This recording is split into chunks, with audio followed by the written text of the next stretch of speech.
Hello everyone, आप सभी का स्वागत है आपकी अपनी यूट्यूब चैनल तैयारी सक्सेस की में। दोस्तों, आज अपन देखेंगे इस वीडियो में रैयत बाड़ी व्यवस्था। दोस्तों, अगर आपको रैयत बाड़ी व्यवस्था क्या है समझने में प्रॉब्लम होता है तो इस वीडियो को देखने के बाद प्रॉब्लम नहीं रहेगा। अगर आपका सिलेबस में रैयत बाड़ी व्यवस्था है और अगर आपको समझना है कि इसको कैसे समझे, इसकी समझाने का गारंटी मैं लेता हूं। दोस्तों, इस वीडियो को देखने के बाद आपको रैयत बाड़ी व्यवस्था देखने की आवश्यकता कहीं नहीं पड़ेगी। तो दोस्तों, चलिए स्टार्ट करते हैं। आपको क्या करना है, पूरा वीडियो को एंड तक देखना है। दोस्तों, वीडियो छोटा सा है, कंसेप्ट क्लियर हो जाएगा। तो दोस्तों, ध्यान से देखिएगा, ठीक है। रैयत बाड़ी व्यवस्था किसानों के साथ व्यक्तिगत रूप से किए गए लगान समझौते को रियायत बाड़ी कहा गया है। यानी जो हम लोग व्यवस्था पढ़ते हैं ना, रियायत बाड़ी व्यवस्था हर जगह सुनते हैं। इसका मतलब क्या है दोस्तों? पहले क्या होता था, जो लगान होता था ये कंपनी सीधे किसानों के हाथ से में नहीं लेता था। बीच में क्या होते थे, बीच में हो सकता है जमींदार आ गया हो, या फिर मुखिया हो, या फिर किसी भी बिचौलिया के माध्यम से टैक्स को कलेक्ट करते थे, लगान को कलेक्ट करते थे। देखा जा रहा था कि दोस्तों, ये जो बीच में बिचौलिया है ना, ये लोग लगान को का एक मोटा हिस्सा अपने पास रख लेता था और लगान का बहुत मिनिमम से मिनिमम कंपनी को मिल रहा था। इसलिए कंपनी ने एक तरीका अपनाया और ये तरीका था रियायत बाड़ी व्यवस्था का। दोस्तों, क्या किया, अब कंपनी सरकार ने सीधा किसानों के हाथ से टैक्स कलेक्ट करने का एक व्यवस्था अपनाया और उस व्यवस्था को कहते हैं रियायत बाड़ी, ठीक है। इस व्यवस्था के अंतर्गत ब्रिटिश भारत के 51% भूमि आई, यानी भारत के 51% भूमि में ये व्यवस्था लागू की गई थी। कौन सा व्यवस्था? रियायत बाड़ी व्यवस्था, ठीक है।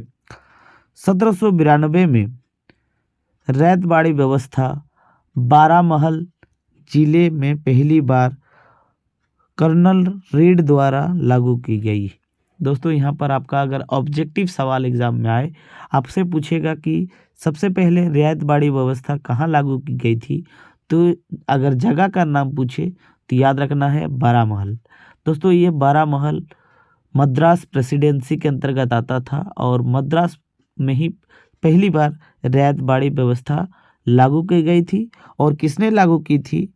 तो कर्नल रीड ने, ठीक है, याद रखिएगा, कर्नल रीड ने ये व्यवस्था लागू की थी। 1820 ईस्वी में ये व्यवस्था मद्रास में लागू कर दी गई, यानी मद्रास के पूरा इलाका में ये व्यवस्था लागू की गई थी।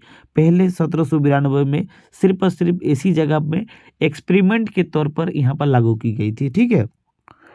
और इसे सुचारू रूप से चलाने के लिए मुनरो को मद्रास के गवर्नर नियुक्त किया गया है। यानी जो थॉमस मुनरो था ना, जो आप लोग देखे हैं, नाम सुने हैं, बक्सर का युद्ध का नेतृत्व किसने किया?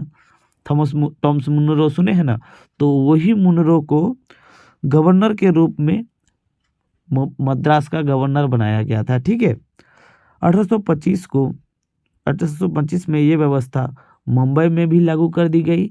यानी पहले तो मद्रास में लागू हुआ, उसके बाद मुंबई में हुआ, और भी कई इलाकों में ये व्यवस्था लागू हुआ था। दोस्तों, याद रखना है कब लागू हुआ था, तो 1792 में। अगर मुंबई में पूछे तो 1825 में, और अगर मद्रास के पूरा इलाका में पूछे तो 1820 में। याद रखिएगा, बहुत बहुत इंपॉर्टेंट है। 1858 तक यह व्यवस्था संपूर्ण दक्कन और अन्य क्षेत्रों में भी लागू कर दी गई थी। यानी जब 1858 हुआ, ये तो अब तक ये व्यवस्था संपूर्ण दक्कन, मतलब जितने भी नीचे वाला इलाका है ना, मुंबई, गुजरात, ये सब इलाका में पूरा लागू हो चुका था, और भी कई क्षेत्रों में ये व्यवस्था लागू हो गई थी, ठीक। अब दोस्तों देखेंगे इस व्यवस्था की मुख्य विशेषताएं क्या है, यानी हम लोग इसमें पढ़ते क्यों हैं और ये व्यवस्था स्पेशल में ये है क्या, ठीक है। इस व्यवस्था की मुख्य विशेषताएं निम्न थी। दोस्तों, पहली व्यवस्था में मतलब किस हिसाब से बनाया जा रहा है ये देखेंगे, ठीक है। सरकार और किसानों के बीच कोई बिचौलिया वर्ग नहीं था। यानी ये जो व्यवस्था लागू की गई थी, इसमें डायरेक्ट सरकार किसानों के साथ मतलब डील करता था। ठीक है। भूमि का स्वामित्व किसानों को दिया गया, यानी अब भूमि का जो हेड है वो कोई जमींदार जागीरदार कोई नहीं था। अब जमीन का मालिक कौन था? जमीन का मालिक खुद किसान होता था। ठीक है। अब किसान क्या कर सकता था? किसान अपने मतलब भूमि को बेच भी सकता था, गिरवी भी रख सकता था। ठीक है। लेकिन पहले ऐसा नहीं था। ठीक है। अब नेक्स्ट है, लगान की अदायगी ना होने पर भूमि जब्त की जा सकती थी। यानी अगर किसी प्रकार से लगान और जो टैक्स है वो समय पर नहीं दिया जाता था, तो ये जो ज़मीन है इसमें ज़मीन को जब्त भी किया जा सकता था। ठीक है। दोस्तों नेक्स्ट है, यहाँ पर डी होगा, यहाँ पर ये होगा। ठीक है। लगान अदायगी के प्रत्येक 30 वर्ष के बाद पुनः समीक्षा करने की व्यवस्था की गई थी। यानी दोस्तों ये क्या है, आप लोग ध्यान से समझिएगा। दोस्तों जो पहले कानून बनाया गया था वो 30 वर्ष के लिए मतलब वैलिड था। 30 वर्ष तक ये कानून था कि जितने भी मतलब वो लोग अनाज उगाएगा, है ना, उसका 30% जो हिस्सा का जो जो वैल्यू होगा वो ईस्ट इंडिया कंपनी सरकार को देना था। यानी दोस्तों मान के चलिए, अगर 100 किलो वहाँ पर गेहूं उत्पादन होता है तो 50 केजी गेहूं का जो मूल्य होता है वो कंपनी सरकार को देना था। ये व्यवस्था था। ठीक है। और ये जो नियम था ये सिर्फ और सिर्फ 30 वर्ष का था। 30 वर्ष के बाद ये नियम चेंज हो सकता था। ठीक।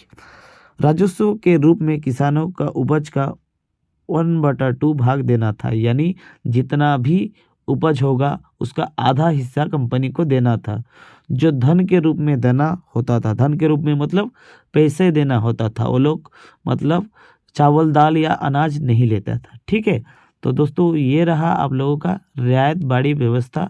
आपको कैसा लगा कमेंट बॉक्स में ज़रूर बताइएगा। और ये वीडियो अगर अच्छा लगा है तो प्लीज़ लाइक कीजिएगा और अपने दोस्तों के साथ इस वीडियो को ज़रूर शेयर कीजिए। मिलते हैं नेक्स्ट वीडियो में, तब तक के लिए जय हिंद।